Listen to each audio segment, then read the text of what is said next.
Chapter 40. Shaq, 65, African American, along with his wife, Melissa, November 1st, 2025. It was a Saturday morning. My husband and I had just finished breakfast when we saw a man standing near the Walmart parking lot holding a sign that said he was homeless. We parked nearby and I walked over. After a minute or so of talking, he glanced past me and said, "My wife's running away. You need to talk to her. She gets jealous."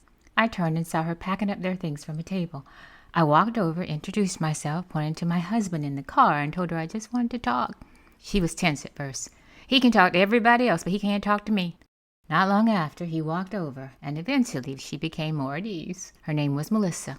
His name was Shaq, like the basketball player, he said with a grin. They met when she stayed around the corner from his sister. Melissa said she had been on disability, but they'd been displaced, and she missed her appointment to recertify.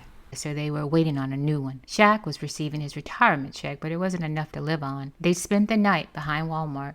It had been cold last night. They said they bundled up in sleeping bags. I paused. Remember tucking my cold feet under my husband's in our warm bed. They said they wash up in Walmart bathrooms and take their clothes to the laundromat. Their clothes were not soiled, nor did they have any type of odor. Shaq seemed proud of keeping their dignity intact. He told me he was from Chattanooga, Tennessee, raised in the country in a big family. One of my mom's sisters passed away and left a lot of kids that she had to raise. There were 13 of them, and my mom helped raise 11. He'd held many jobs and was no stranger to hard work. He worked for Waffle House for years as a certified master grill operator.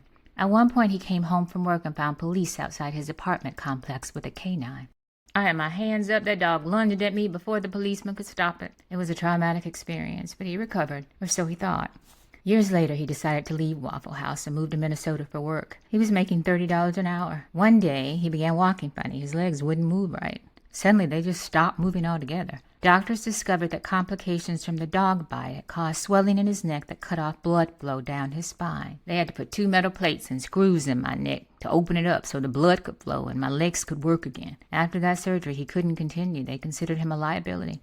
So he moved back to Florida and continued working with Waffle House. He opened a small lawn business, helping elderly people and those on fixed incomes. Eventually, his old injury made working a hardship. He said his body just wouldn't let him keep going. He had always had a strong work ethic, shaped by his rearing on the farm. He was supposed to retire at 17 years, but Waffle House respected him enough to retire him with benefits at 15. And now, here they were, Shaq and Melissa, sleeping behind a Walmart.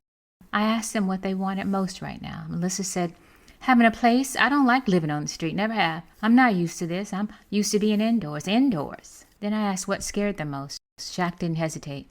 Losing her. When we finished talking, I thanked them. I left believing they were doing the best they could, the two of them. Despite everything, seemed like two people in love trying to make it. The line between their story and any of ours felt fragile. Before I walked away, I gave them more money than I'd planned, simply because I could. It felt like the neighborly thing to do. I was grateful for the opportunity, realizing that if it wasn't for this interview, I would have probably driven past it. I'm grateful that I didn't. This is truth, and truth always rises.